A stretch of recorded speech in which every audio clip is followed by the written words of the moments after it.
眼镜声音可以换油，但是要安装这个软体才能用。所以我们要了解，我们不能让那个我们的感官六根来当家，它是呢非礼跟奴才，只要跟他奴才啊，咱会使来用，袂使会做主人。如迷云起呀，地上必以慧智。那个慧智啊，智慧的太阳，就是我们的般若妙智慧。然后有那个迷云啊，那个云啊一起来的话，就把这个慧智已经呢障蔽了，就是不让它出现，已经呢看不见了。那么将本有的如来藏转成无明常事，已经就转了，就变无明了。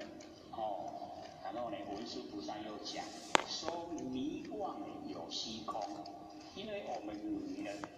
进入妄，不是在真，不是在那个真理世界，不在佛性本体，所以迷妄才有虚空，才有我们所看到的这个虚空。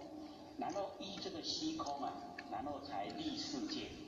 这个虚空呢才立世界。然后我们的念头想，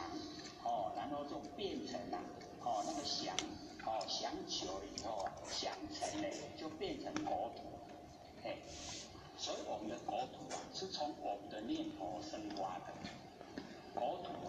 那个国土大的国土就是我们念头生发。那么知觉乃众生，所以有世界、有国土、有众生，那个知觉呢就是众生。那么这一段呢，文殊菩萨是讲，从真起妄，本来是真，不生不灭的佛性本体。可是呢，我们现在因为有念头，有想法，佛性呢加光明，所以妄成呢世界，然后众生业果。三种这个相续之相，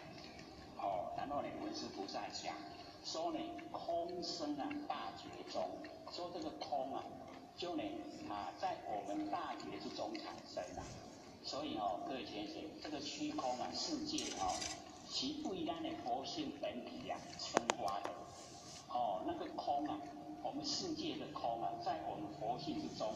就好像那个海一欧花。那个欧呢，就是海浪引起来的泡泡，所以一个海浪引起来的泡泡，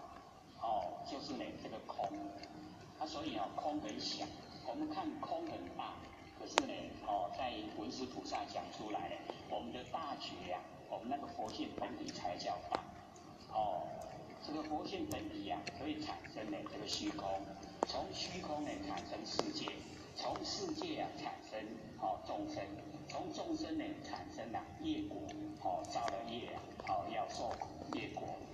所以这个世界是从我们的觉性之中生发出来。那么有漏为成果，就是有漏有烦恼的一个果，就好像一粒为尘，那么皆依空所生。这么多的微尘国，这么多的国一粒微尘一个国家，都是按照这个空所产生的。那么阿昧空本无，那个海浪引起来的泡泡一消灭了以后这个空本来就旷故之三有，这个一起